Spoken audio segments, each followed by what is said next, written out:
News Talk weather. Thanks to the AA. For peace of mind, we provide cover for your valuables outside of the home once they're specified on your home policy. Go online to the aa.ie. Cold and calm tonight with more frost and fog, thickest in the Midlands and the southeast. Dry in most parts except for some patchy rain in the northwest. Overnight lows of 3 degrees down to -2, coldest in Leinster and Munster. Now you're up to date on News Talk. The Football Show on Off the Ball. With Paddy Power. New normal, same old football. Paddy Power. Gamble responsibly. Gamblingcare.ie. I'm prepared to do anything I can to play for my country again. Do it then. What about your start to the game? It wasn't bad, was it? Why should an honest answer be a mistake? How can a modern day manager not have a mobile phone? Why should he? Welcome into the Football Show on Off the Ball. It is game day 4 in the Europa League. It's been a mixed night for the Irish and British teams. Currently, second half just underway. Spurs 2-0 up against Ludogorets in North London. Vinicius has scored both of those goals for Spurs. Dundalk trail against Rapid Vienna at the Aviva Stadium 2 minutes into the second half by 2-0. Elsewhere this evening, Rangers lead 1-0 against Benfica, still awaiting the teams to come back out for the second half at Ibrox. In terms of the results, Leicester qualified coming twice from behind to rescue a 3-3 draw against Braga. Jamie Vardy getting the equaliser very late on. Leicester 3, Braga 3. That result in Portugal enough to send the Foxes into the knockout stages of the Europa League.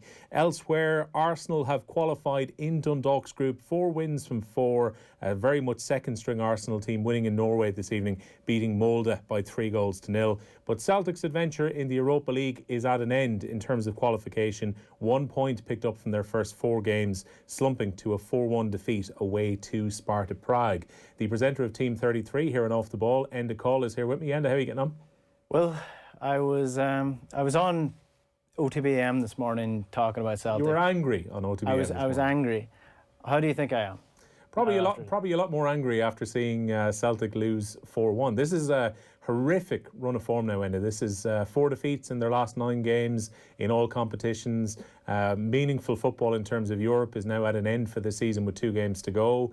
And currently quite a bit behind Rangers, 12 points behind in the SPL title race. None of that is good reading for Celtic. Yeah, it's not even that. It's just the performances. I mean, if anybody who's watched Celtic this year, that was just emblematic of where Celtic are at in terms of the performance. You could copy and paste the match report from the defeat to Rangers earlier on in the year, the defeat to Ferencváros earlier on in the Champions League qualifications, the draw with Hibs at the weekend. You could copy and paste that onto tonight's match report and it would be fairly similar. It's the same issues. There's absolutely no shape in the team at all. Defensively all over the place. Attacking, they just have no idea what they're doing, and it's time for Neil Lennon to go. When you talk about... You feel that strongly, Lennon has to go now. I genuinely do, and people can say he's a club legend. Yeah, he's a club legend who is tarnishing every bit of good faith he has with the Celtic fans at the minute in what he's doing. And it's not working out. I think Dundalk have just actually scored there as a penalty. Yeah, so Dundalk penalty has been missed. struck wide.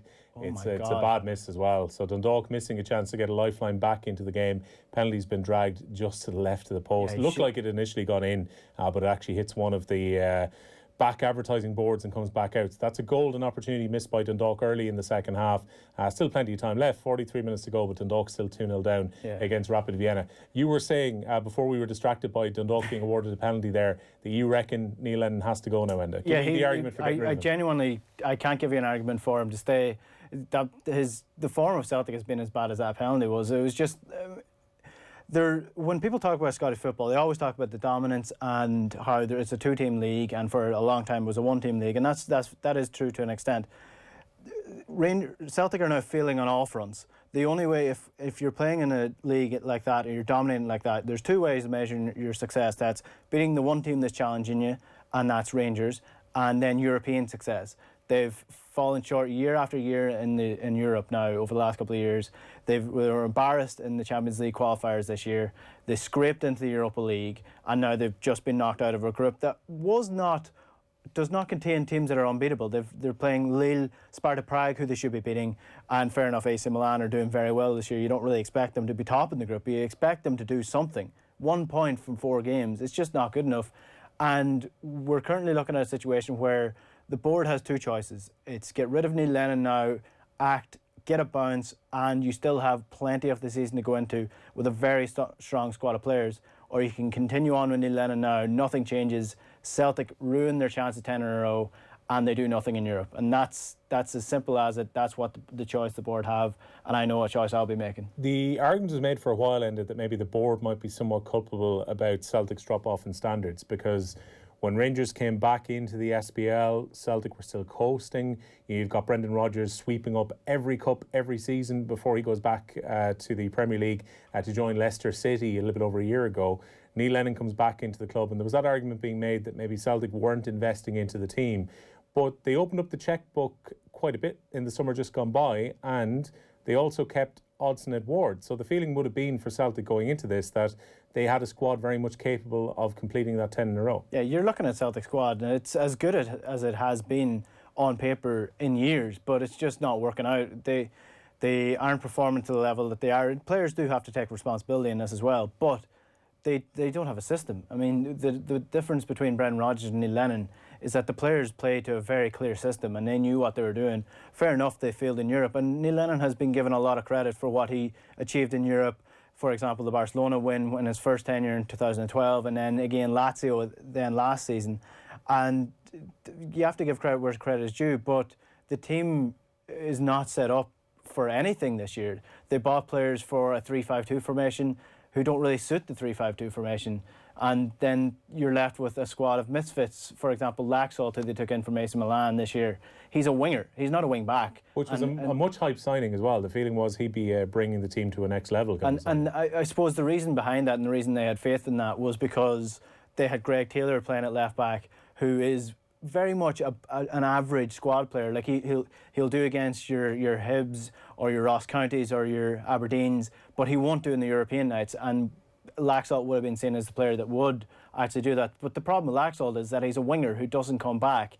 The same with Jeremy Frimpong at right back. And when you're playing both of them with Scott Brown, who's 33 now, I mean, that's a recipe for disaster. Teams are going to pull you apart, and that's what's been happening in Europe, and that's also what's been happening in the Scottish League. There's lesser teams that are pulling Celtic apart this year. It's not even just the AC Milans or Rangers who are top of the league. Hibs tore Celtic apart. Aberdeen scored 3 goals against them. It has been an absolute disaster of a season for Celtic this year. Are we reaching the point where Scott Brown will always be a club legend, and I'm sure he'll be looking to retire at Celtic, but is it getting to a point now, Enda, where Scott Brown needs to be phased out of this team? Oh, he needs to be dropped. I mean, there's one part of a person that you think, yes, he's a club legend, and like Neil Lennon falls into that bracket as well, Scott Brown does as well, and you have to respect that. But football moves on. And if you don't move on and you just sit on your nostalgia and happiness of what happened in the past, then it will pass you by. And that's what's happened with Celtic here. Scott Brown, it's no fault of his own. He just doesn't have the legs anymore. So you need to start phasing him out. Again, sort of like Greg Taylor playing at left back, Scott Brown is fine for the games against Ross County, against Aberdeen, against the lesser teams that are playing in the Scottish League. But he's not good enough for European football anymore. And they have a replacement there in Sorrow, and they just refuse to play him. I don't know whether Neil Lennon doesn't like him, but again, it comes into Neil Lennon's team selections, which are a real issue as well. He's playing 3-5-2 with 1 striker, and he refuses to play 2 strikers. And then when he changes to 4-2-3-1, he chooses players that are playing in weird positions that don't really suit them. And none of it makes any sense to me. And I don't see what the direction is under Neil Lennon. The problem is, who do you get in?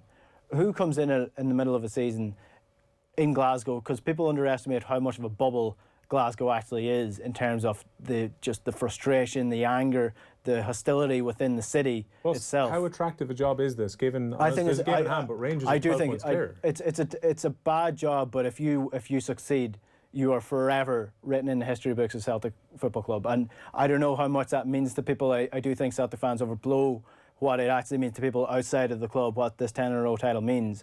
But you will forever be remembered as the manager who won 10 in a row. And I think that's what worries Celtic fans as well, though, is that Neil Lennon has won 5 of these 10 titles, or 9 titles that they currently have. If he was to win 10, then yes, brilliant. 6 out of 10, club legend. If he leads Celtic to losing the 10 in a row to Stephen Gerrard's Rangers, then that's his reputation as a Celtic manager gone forever. All right, I'm a genie and I can give you a wish here. And who do you think the next Celtic manager should be? The next Celtic manager, I'm not sure. For the future, I would like to see Eddie Howe. I do think he'd be a good manager, but I question his mentality going into a club in Glasgow this year.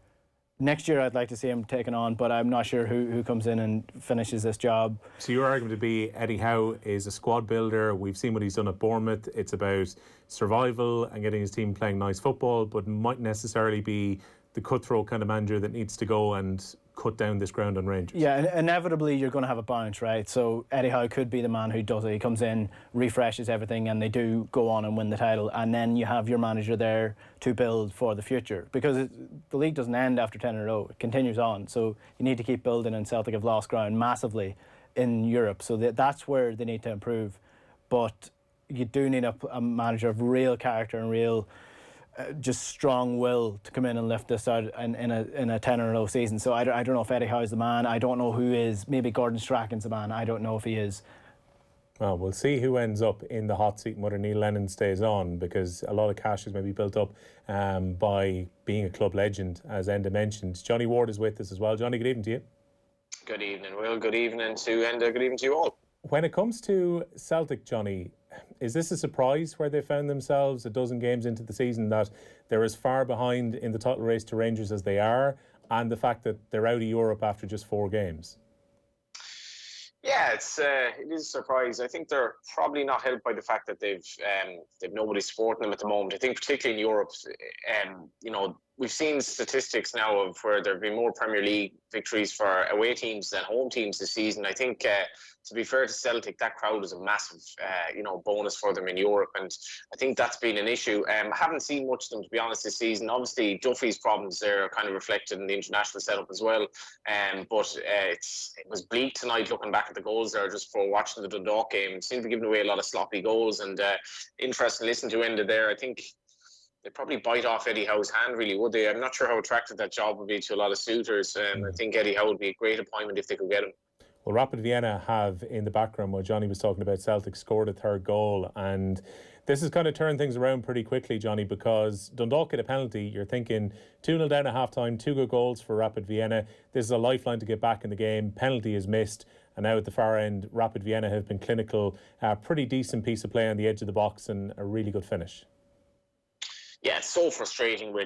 The management team tonight dropped Brian Gartland, who's been really, really good of late and was excellent, I think, in the game against Arsenal, and has been one of the mainstays of Dundalk for years now, and made the decision not to play him tonight, probably on the basis that he might struggle a bit pace-wise. Brought in Sean Hoare, did not have a good first half, was at fault for the first goal, badly gave the ball away twice, and then for the second goal essentially lost his man.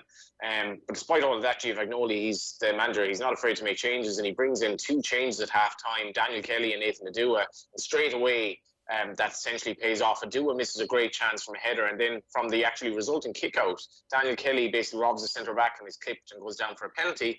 And then Adua comes on, takes the penalty and misses the target. And, you can imagine their heads just dropped a bit after that. And now they're 3-0 down. And to be fair, they're playing a team that, as often happens in these games in Europe, maybe the Irish team is a little bit underestimated initially, and Vienna were very, very sloppy in Vienna in the return game. Tonight they've been more at it. They haven't really been at 5th gear, but 3-0 up is disappointing, to be honest, Will. I think that's 12 goals Dundalk have conceded now in 3.5 games in Europe. That is disappointing, and I expected a bit more of them tonight, to be honest. They were very good against Bohemians on Friday, but again, if Adua had scored that penalty, it would have been game on. It's just making silly mistakes in all these games and not getting away with them. Yeah, Ersan Kara has scored the 2nd and 3rd goals for Rapid Vienna. The one before halftime was a good header, but he was left unmarked inside the box. And the 3rd goal, which he scored, was just edge of the box. He used a couple of defenders basically as a shield as he was bending it around them. And Gary Rogers hasn't really had much chance for any of those goals. I think that's an important point you bring up, Johnny, that, it felt like a chance missed with some goalkeeping mistakes out in Austria a few weeks ago. This time around, Rapid Vienna have looked a much improved team than what we saw before the international break. Yeah, I think they probably got away with one, a bit that night, Vienna, because Sloggett missed a great chance when it was level with 7 or 8 minutes to go. It's kind of been the story of Dundalk's European campaign. They were 1-0 up against Malta, brilliant goal from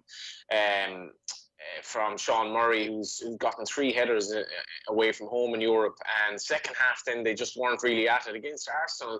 Arsenal barely had a shot on target in the first half an hour. And as much as Arsenal were probably always going to win the games, gave away sloppy goals again. Mistake by Gary Rogers. Obviously, McCary came in goal then in Vienna, and he had a bad night, and they just gave away goals that were thoroughly avoidable. And to be honest, I haven't been overly impressed with Vienna. They've been want to create difficulties for themselves, an awful lot of fouling. But I suppose interesting tonight, a point that Damien Delaney has made a couple of times on the commentary with Virgin, is that Dundalk went 3 at the back. They just missed a very good chance there again, Dundalk. They went 3 at the back. They're playing 3-4-3 at the moment. And effectively, that meant they were sort of overrun in midfield. And Vienna had 2 players up front on the Dundalk 3 centre-backs. And when Sean Hoare isn't at it, that's going to cause you problems. They've just looked a little bit vulnerable in wide areas as well, because their kind of wingers are coming back to double up as fullbacks. And I think they'll just be disappointed, to be honest. It's not the worst end of the season necessarily for them, because they'll probably get to the cup final, in which they'll be playing Shamrock Rovers or Sligo Rovers. But overall, it's been a strange season for Dundalk, and I suppose it's been overshadowed by things off the park as well. They'll definitely have regrets about this European campaign, because I actually said this maybe during the game the last night. They did have a chance of getting through this group. I think they may have gotten a penalty. I think they're going to get a penalty. This is likely to go to VAR though. So just as Johnny was talking, Chris Shields is sure that this was a foul inside the box. Right on the edge is where I think the foul initially takes place. But then there's more holding inside. There's more holding inside the box, and yeah, it's clumsy defending by the Rapid Vienna defender. He's fallen over here. Yeah, this is 4 penalties in the last sort of 90 minutes or so. So here we go. Another Shields chance is going to take it this time round. Yeah. Don't remember this man ever taking a penalty before. This just adds to the strangeness of the season in general. And here we go. He may be ahead of me here. Live moment. Chris Shields is about to step up 12 yards out, and it's a much more clinical strike. Waited for the goalkeeper to go down, and then just strokes into left side. He did exactly what Odua did. It was the exact same penalty, except one was maybe a foot inside the post, one was a foot outside the post. I'd like to say game on. It's 3-1. It was 4-3 in Vienna. They've been nothing but not entertaining. And Giovanni, this is such a bizarre story, Will. I mean, he's come from, coaching kids effectively in New York, and he's brought his own style to the game where he makes changes really, really regularly. I think he took off 3 defenders in one game against Pats I was at recently. He's changed their system. He's changed their goalkeeper. He's dropped players that they would have considered undroppable. But it's nothing if not entertaining. Yeah, well, he's also a long way away from the action. It's cut away to him a couple of times. He's up in effectively one of the club suites up on the second row in the Aviva, so he's a long way away from the pitch. Decision made by UEFA this week, Johnny, that he couldn't just kind of hang out around the areas he's been in. It was really weird. I was at Tallaght Stadium a few weeks ago when they played their first game against Molde, and Shane Keegan was for all effects, the touchline coach. But Giovanni was standing a couple of yards behind him and could shout in from the sideline. Similarly, at the Emirates, he was pretty close to pitch side. But UEFA have him quite a distance away tonight. Yeah, obviously this is part of the fact that he doesn't have his badge yet, and he is very entertaining. Obviously one of the bizarre this is an unbelievable ball through here, Dundalk nearly in again, but one of the bizarre features of this behind closed door stuff is you can really, get close to what's actually being said on the pitch, such that I could hear Zlatan Ibrahimovic. I heard him actually talk in Tallaght in the Milan Shamrock Rovers game. Didn't know what he was saying or what language he was talking in, but could hear him talk. And you can hear Giovanni saying, bravo, bravo, when things go well. And he's very energetic on the sideline, as well as his assistant manager, Shane Keegan, would be maybe a bit more kind of familiar to us. But it's an aspect of the whole Europa League campaign that's been another strange aspect of it, and it looks like the two of them are going to be there next season, potentially with some sort of director of football, potentially Jim Magilton, ex-Northern Ireland manager who's involved with Shamrock Rovers before, coming in, and they have a lot of players out of contract. Will I think eight players who are currently effectively contracts would have to be agreed with. So you're looking at potentially either a lot of deals being handed out after the FAI Cup final run, if they were to qualify against that loan this weekend, or there's going to be the winds of change and quite a few players moving on from Dundalk. Yeah, and I'd say the latter will happen, and there will be probably. I was even speaking to Pat Fenlon there, maybe about some of the Irish League clubs looking at them, but more likely you'd imagine the likes of St Patrick's, Stephen O'Donnell having such a strong connection with Dundalk, they will certainly be looking, and a couple of other teams sort of a little bit below the likes of Shamrock Rovers and Dundalk will certainly be looking at players coming in, and G. Vagnoli will probably want to put his stamp on this. You know, Sean Gannon hasn't had a great time, and he's back in the team now. Sean Gannon, who, you know, one of the most outstanding right backs that we've seen in the League of Ireland. He was effectively dropped for a lot of games. So the new director of football, whoever that is, will want to put his stamp on things as well. They need a lot of new players as well. They need a new striker. They need a new goalkeeper probably at this stage. They need quite a few players, even though they have a big squad. Because to be fair, Shamrock Rovers were quite a bit ahead of them this season. Do Peak Six and the money that they bring to the party put Dundalk into a strong position for a rebuild, though? Because I would imagine, you know, notwithstanding Bows have effectively got their whole squad signed up from this season. They've got their management tied down to new contracts. Your Shamrock Rovers have an unbeaten league-winning side, potentially a double-winning team under them currently. But if Dundalk do need to change, I presume, given that the rest of the clubs are going to have to be very careful with the finances, that having Peak Six around is probably quite helpful to Dundalk if they have to rebuild. Absolutely will, yeah. And obviously key to that, or very important for that, was the fact that they did qualify for the Europa League. They got an incredibly fluky draw to get there, especially considering they weren't playing particularly well in Ireland at the time. And to make the Europa League via Transnistria, the Faroe Islands, and looks like they're just looking for another free kick at the edge of the box there. Their first game was, actually forget now, it was against a small team again as well. Yeah, but Andorra was Andorra, yeah. So they won 1-0 and weren't all that well, and they didn't play all that well. And these were one-legged ties as well. But that ensured that they got sort of around 3 million into the coffers. And Peak Six is obviously there to to make money, which is fine. That was its stated motivation at the time. But Dundalk, in the overall scheme of things, losing 1 million here or there isn't going to break them, and they will put money into that.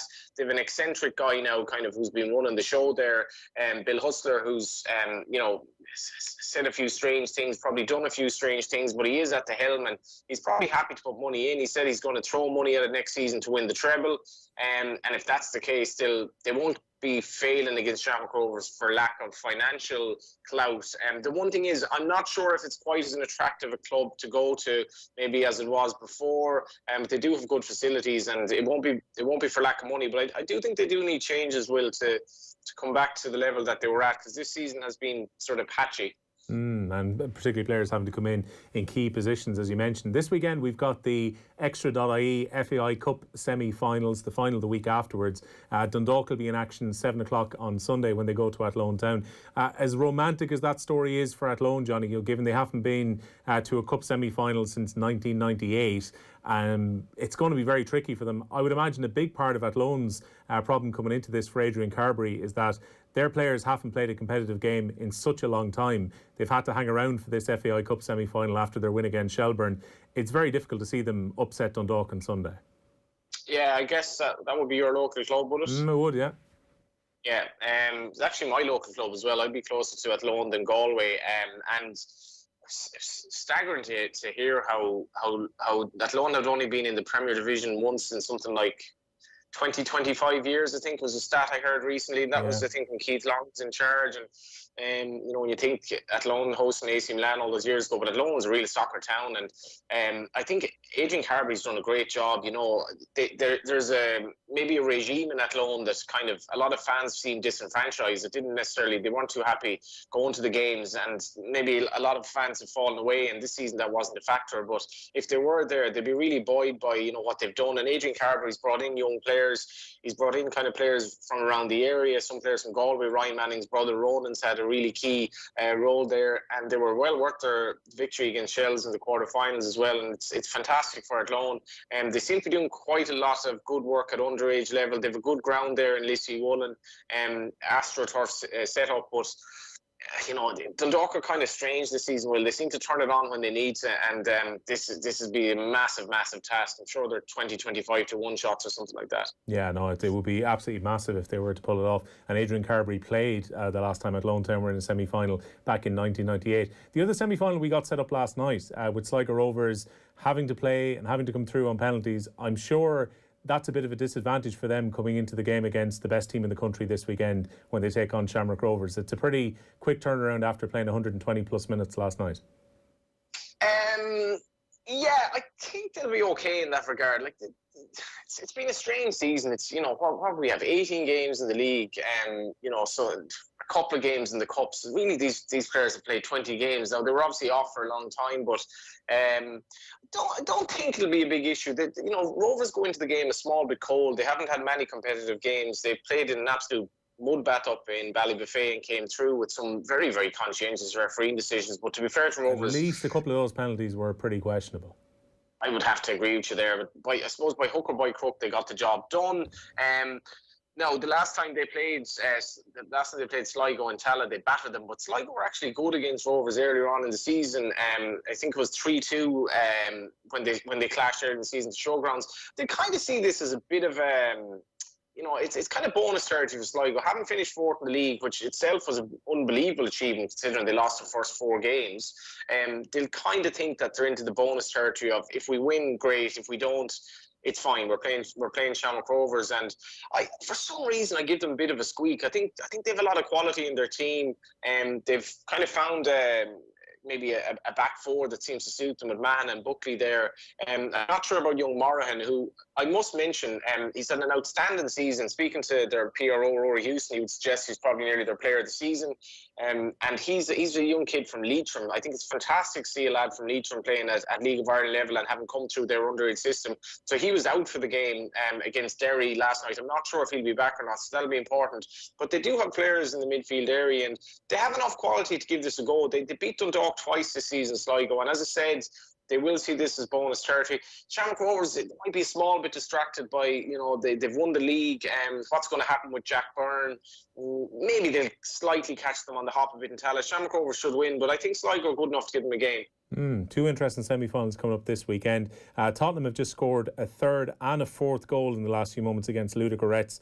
So Tottenham are on course to win that game, heading into our live game and off the ball this Sunday against Chelsea in the Premier League. Spurs first, Chelsea third, ahead of that game on Sunday. Elsewhere, Rangers are now 2-0 up against Benfica. So it's contrasting form from the two Glasgow teams in Europe. Rangers are well placed now to qualify for the knockout stages of the Europa League, and Rapid Vienna continue to lead 3-1 against Dundalk, but an improved second half performance from Dundalk. Earlier, if you missed the scores in the Europa League, Slavia Prague winning against Celtic by 4-1.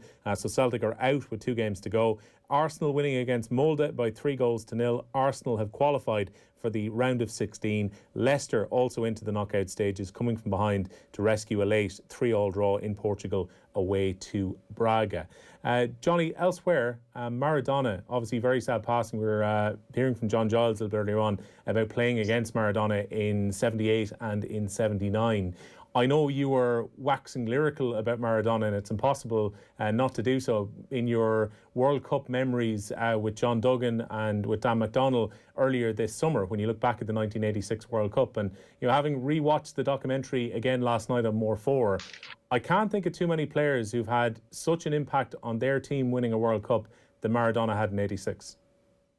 Yeah, honestly, that little stretch we had of those World Cup memories, that honestly feels like it was about a year and a half ago, but it wasn't. It was this summer, and you know, lockdown has it's made me lose all concept of time, days into weeks, into months, and so forth. But that seemed like forever ago. But little did we think that Diego would be gone, you know, in November. And have to say, it was kind of like what some people were saying on Twitter. I did, for a guy that I obviously never met, never knew, anything like that, I did feel a real pang of sadness when I heard about it, because it's just the complexity of the man and the tragedy, but just how likeable he was in so many ways, and how he played in defiance of so many things in his life. He came from the slums. He was far too small. He played in an era when, despite the fact that he was tiny, he was being kicked by all the big lads left, right and centre. He went to Spain, which Liam Brady said, interestingly enough, in his Examiner piece today, which I thought was a really beautiful tribute. Wouldn't have suited, because it was a lot of, it was very kind of rough and tumble at that time. And then just the story of going to Naples. And, you know, I'm a sock for nostalgia, but I do wonder, will there ever be anything like that again, where literally a whole city is being played by one man and being bound to one man, where a city that's poor and looked down upon by Italians in the north as kind of second class, embraces this guy who comes in and embodies everything that city is about, good and bad. And the bad, of course, was, the mafioso element that he sadly got, deeply embroiled in.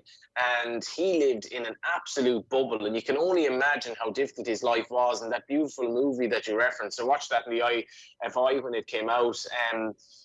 It's one of those movies you emerge kind of feeling better and worse about life itself, because he was a victim of the persons that he hung around with. And obviously he made his own decisions, but he was easily played, and ultimately he developed, chronic addiction problems that were to, basically result in problems later in life. And to lose his life at 60 is just tragic. Maybe he was that flawed genius that would have gone down that kind of route of maybe taking the wrong decision here or there. But, I even watched the documentary on Netflix of his managerial role in Mexico, and even that was just so uplifting to watch, that he could still, despite probably being, not the best manager in the world, as we saw maybe with Argentina, he could still just inspire players and inspire City.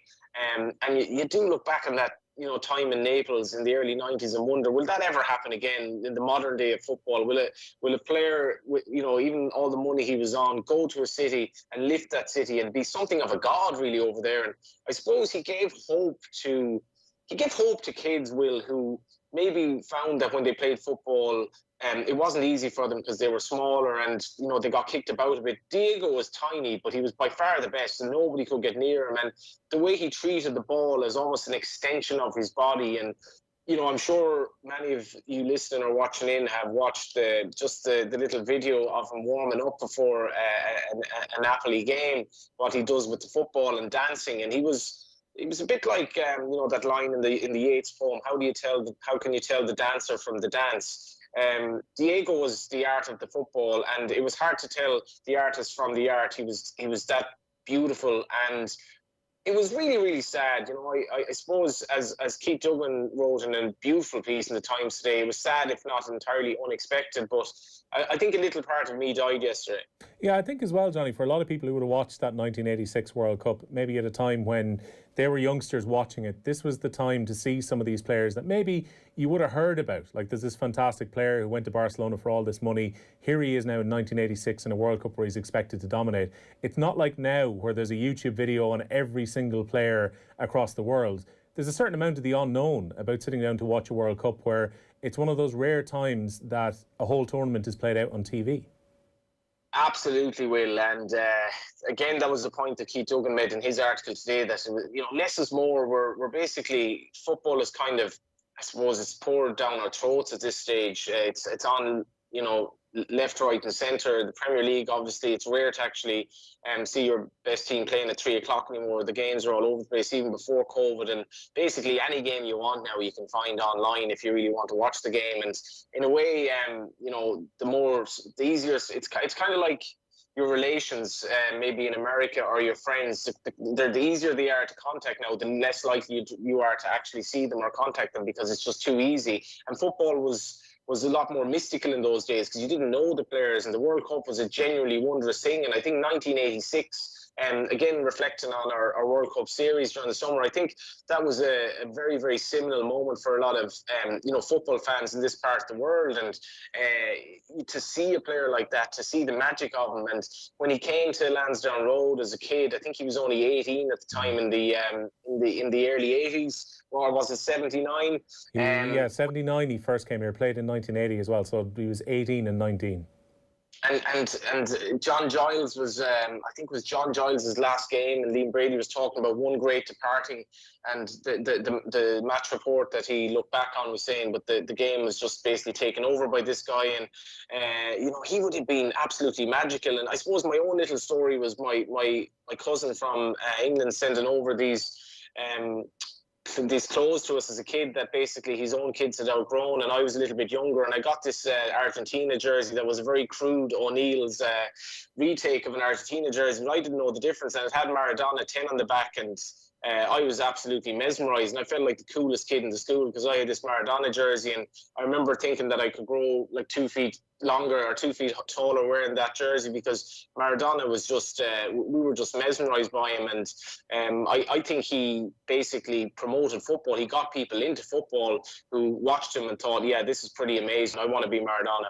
Yeah, amazing, amazing talent, and definitely an icon, and definitely the greatest footballer of his generation. Let the debate continue about whether he was the greatest of all time. We're heading towards a very short break. We're going to be hearing, ahead of a huge game for the Republic of Ireland women's team against Germany, we'll be hearing from Amber Barrett very soon.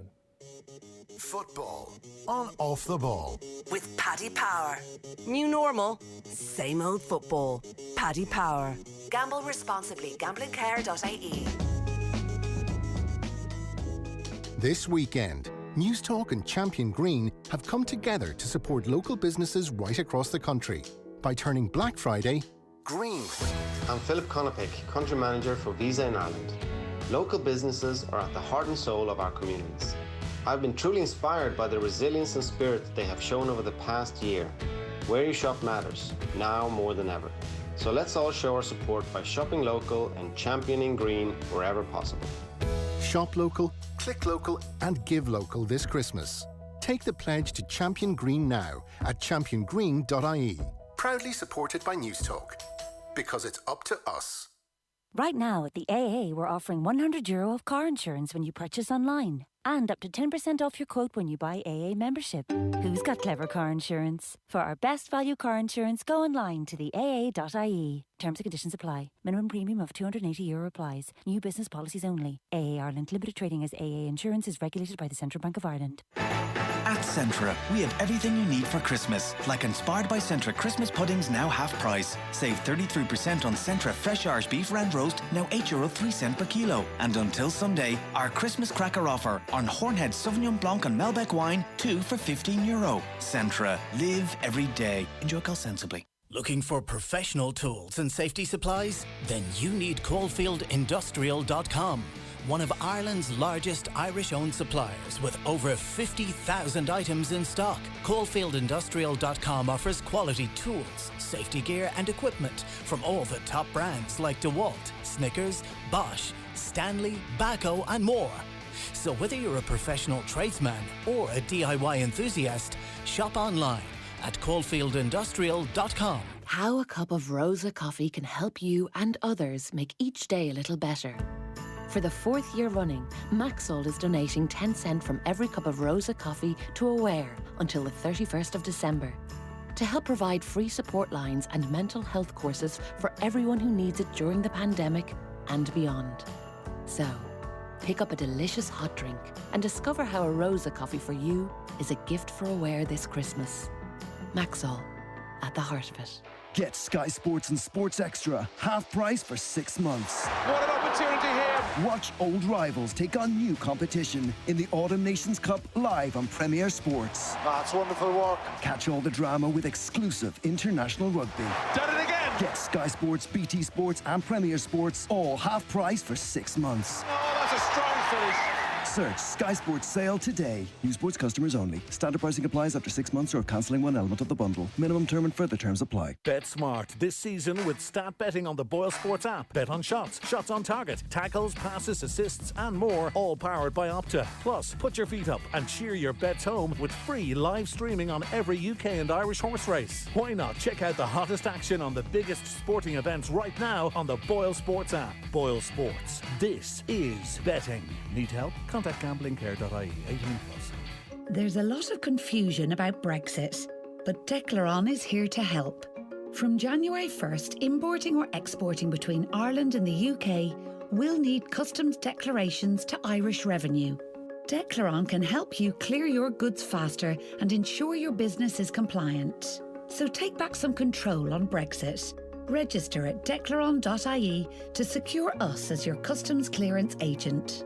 Declaron, a BDO and Fexco initiative. In business, insight is everything. When you see the benefits of Volkswagen leasing, you know it's the right call. Like getting a new Volkswagen Golf for just €407 per month with no deposit. Plus, tyres and maintenance included. For one fixed monthly cost, Volkswagen leasing looks after itself. setting you free to look after business. Follow your instinct. Look for leasing at Volkswagen.ie. Terms and conditions apply. Volkswagen. Football on Off the Ball. With Paddy Power. Minimal contact in stadiums shouldn't stop the usual suspects from going down. Gamble responsibly. Gamblingcare.ie. Daniel Kelly getting on plenty of ball for Dundalk in the second half, causing more problems, but his flash shot has just been saved by the Rapid Vienna goalkeeper. Vienna still lead against Dundalk at the Aviva Stadium by 3-1. 7.5 minutes of normal time left in Dublin. Elsewhere, Rangers have been pegged back against Benfica. It is 2 goals apiece, but Tottenham lead against Ludogorets by 4-0. Neil Lennon, the Celtic manager as well, has insisted that he will be staying on as the Celtic manager in the wake of their exit from the Europa League after losing 4-1 against Prague earlier this evening.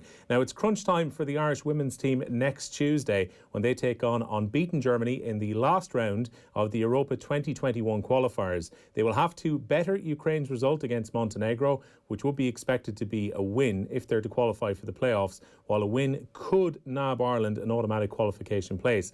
Amber Barrett was up in front of the media earlier today. She's currently playing her club football in Germany with Cologne, and she was asked about the uphill battle at hand. Yeah, I think when you look at their squad, like there's no doubt about it, they're filled with world-class players, and not just the 11 that start. That there's a lot of players in their bench that would arguably start for most other countries as well. So I think everybody's very aware of the qualities that they have. But like you said, we will need something special. But I think certainly with the players that we have, it's always a possibility. And like it's been done before, and I think you're looking over the last few weeks, some of the results in the Nation League games and things. Football's a strange old sport, and sometimes it goes for you and sometimes it doesn't. So we'll be hoping that we're on the right side of the result on Tuesday night. And what can you do for the rest of this week to persuade Vera to maybe give you more game time? I mean, you were quite late coming on against Ukraine. Maybe too late to make the difference. Yeah, well, I've been leaving her a few 50-euro notes on the table at breakfast, and I want to see if that does the job. But look, Tony, to be honest with you, it's important for me that if I want to play on Tuesday night, that I'm doing my best in training every day, and putting myself out there like that. And I suppose for me it's difficult when you're playing against somebody competing for a spot with somebody like Rihanna Jarrett, who's an excellent striker. So of course every player that's involved wants to play, and look, have a good week in training, hopefully get myself ready, and then we'll see what happens on Tuesday night. You mentioned there that Germany have world-class players, even the players who will start on the bench. You should know more than anyone else. What are the players like outside of the first 11 for Germany? Yeah, just I think when their initial squad came out, I was just having a wee look through it, and I think there's nearly 15 or 16 players that are playing with Bayern Munich at the minute. So they have a huge side of quality coming from one club team, and obviously playing from one club team, they also have that little bit of togetherness as well. But when we played them the last time, the Brits didn't even start. She came on the second half, and obviously she's playing with PSG at the minute. So she's also a top quality player, and to have someone like that coming off the bench. Carla Brühl didn't play the last camp. I think she had a knock. So you have her coming back into the fold as well. Like, she's another, a very young player coming through, but also a very talented player. And when you have those types of players that weren't starting the last game, you always have to keep an eye on what's coming off the bench as well. And they're very lucky with the strength they have, and they certainly do have a lot of strength and depth as well. And they've looked pretty awesome in this qualifying campaign, as you well know. Is there genuine belief in the squad that you can beat them?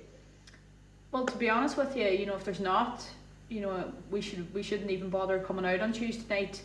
We need to know that we're going into a game with every possibility in the world that we're going to get a result. Yes, it's going to be extremely difficult, and I suppose if you were a betting man, you wouldn't be putting your house on us to do that. But like I said, stranger things have happened over the last few weeks, and I think even going back to the GAA over the weekend, if you'd have said on Friday night that Tipperary and Cavan would be the provincial champions, you would have laughed. So things like this happens in sport, but we just need to make sure that we're in the position. And I think the most important thing is that we stay in the game, and when you stay in the game, anything can happen. It's interesting you say that, Amber. Would you take inspiration from those type of results, the likes of Cavan winning Ulster, Tipperary winning Ulster? You are the underdog. Is that something you can use as motivation factor, perhaps? Yeah, I think more so the Tipperary game, because obviously being a Donegal woman, we don't really want to talk about the Cavan result. Sorry, yeah. I think certainly, I think that was Tipperary's first, championship in 85 years, and you think of that, and at the start of the season, nobody would have given them a hope. But I think the result that Cork had against Kerry, and then going into the game, as soon as Cork beat Kerry, I would say everybody in Tipperary would say now we have a chance. And look, like I said, it's so you just can't put your money on it. What's going to happen? I think if you're being realistic, you'd say, look, Germany every day of the week, but Tuesday isn't going to be your average day, and we're going to make sure of that. Just following on from Emma's question, I think, are you in the form of your life in the club scene? I think you've scored in every league game and in the cup as well against Leverkusen. I definitely think I'm in the form of my German life anyway. So I think it's just the starts, but I've been very lucky with it. I suppose that if you'd have said to me at the start of the season, you're going to start with you're going to score in every game and you're going to win your 4 games, I'd have taken your hand off. So I'm very lucky I was in that position. And again, I just honestly put it down to I have worked very hard, and I think the confidence is the huge thing then. And I think when you get then a manager then who pushes you in the right way, you want to play for them. Obviously, I thought we brought in a few very good players during the summer, which obviously helps. And I think then when I'm playing, the striker I'm playing with is also a world-class striker as well. So I think she's put a few on a plate for me, which I've been very grateful for. Just wondering, over in Germany at the moment, I mean, if there is much of a conversation around the game or around the campaign, is it just the assumption that Germany will finish with a 100% record? Yeah, I think definitely that's the conversations I've had with different people. I think a few people in the club who would keep a close eye on the German women's team, that they certainly would say that they obviously want to finish with a 100% record. And I think if we were in their position, we would be wanting to do exactly the same. So I'm not in any way surprised by that. I think they're very aware though that Ireland still does pose a threat. I think they realise that we are the only team probably in the group that could disrupt their 100% record. Going into the last camp, speaking to or the last game we played against Germany, when I spoke to a few girls after, they had said that the Germans were very aware of our qualities, and it's nearly it's very complimentary to us. So we're hoping to make them very aware of those good traits on Tuesday night. And was there much talk about I suppose even the Irish keeping Germany blank for the second half? Was there much of a conversation around that? I suppose it was kind of to be honest with, most of them were kind of talking about the first half, and they were just, what was the differences you made at half time, because it was a completely different game. And, I think that they did expect us to play very deep. They expected us to be compact, and I think, there was times throughout the game that we did that very well, but then there was a couple of times, we were probably a little bit complacent. And I think then when you have the likes of the players that they have, it becomes, they will put their chances away. So I think from them, they know that Tuesday night will probably be another quite heavily defensive game plan from us, but obviously then we're aspiring then to catch the break. Amber Barrett there, looking forward to next Tuesday's game against Germany. Dundalk continue to trail against Rapid Vienna. It's 3-1 to the Austrians in injury time. We'll take a very quick break. Football on Off the Ball with Paddy Power. New normal, same old football. Paddy Power. Gamble responsibly. Gamblingcare.ie. At Volkswagen Financial Services, our solutions are expertly engineered to put you in the driving seat. Choose the flexibility of PCP, low-cost HP finance, or the convenience of leasing. Add extras like servicing and maintenance plans. For Volkswagen, Audi, Skoda, Seat or Volkswagen commercial vehicles, discover financing options that match your needs and your budget. Talk to your local dealer or visit vwfs.ie/affordability. Volkswagen Financial Services. Affordability engineered for you. Finance provided by Volkswagen Financial Services Ireland. Subject to lending criteria. Terms and conditions apply. Strange times, we say. They certainly are. But we take heart from the spirit people are showing. Looking out for neighbours. Thinking about what really matters. And right now, around the country, good people are working to produce great tasting Irish food brands. Local products you can really trust. So when you shop, you can support thousands of Irish jobs and businesses by looking for the Love Irish Food heart. So next time you're shopping, have a heart. Love Irish Food. Barry John Crowe is an ordinary man with an extraordinary talent. The fastest sausage tire on the planet. 78 sausages in under a minute. Bravo, Barry John Crow. Your obsession with speed has led to something extraordinary, and so has ours. Ireland's fastest broadband network has just got even faster. 1 gig broadband from Virgin Media, now available to 97.5% of our network. See virginmedia.ie. Virgin Media. Bring on amazing. Subject to location and availability. T's and C's apply. Ireland's fastest broadband network based on analysis by Ookla of speed test intelligence data Q1 to Q2 2020. See virginmedia.ie/proof. Describe Maynooth University in 3 words. You're in control. Young, bold, progressive. Skills for life. Gives you choice. Feel so happy. Choose the university that puts you first. Best decision ever. Online open days November 27th and 28th. Visit openday.maynoothuniversity.ie. Maynooth University. No bounds. Bet smart this season with stat betting on the Boyle Sports app. For the first time ever, bet on shots, shots on target, tackles, passes, assists and more, all powered by Opta. Why not check out the hottest action on the biggest game of the week right now on the Boyle Sports app? Boyle Sports. This is betting. Need help? Contact gamblingcare.ie. 18+. Fed up of cooking? Centra is everything you need for hassle-free dinners. From Centra family ready meals like tasty cottage pie, or our meals for one like ham and mushroom tagliatelle, to our delicious inspired by pizzas. Pop in the oven, put up your feet, dinner's done. Centra. Live every day. Right now, more than ever, it makes sense to get better deals on those business and household utility bills. We can help at wecansaveyoumoney.ie. From gas and electricity to mobile and broadband, even commercial merchant services. We will review your suppliers to get the best rate, and it's a completely free service to our clients. Much like an insurance broker, our fee is picked up by the supplier. Last year, we saved our customers over €9 million. All you have to do is send us a recent bill and we will do all of the work for you. Best of all, you keep 100% of the savings. Find out how at wecansaveyoumoney.ie or call 01 529 2211 to talk to one of our staff and start saving money today. Football on Off the Ball. With Paddy Power. Minimal contact in stadiums shouldn't stop the usual suspects from going down. Gamble responsibly. Gamblingcare.ie. Full time now in the games in the Europa League. Dundalk have lost 3-1 against Rapid Vienna at the Aviva Stadium. Their focus now very much on the FAI Cup semi-finals this coming Sunday.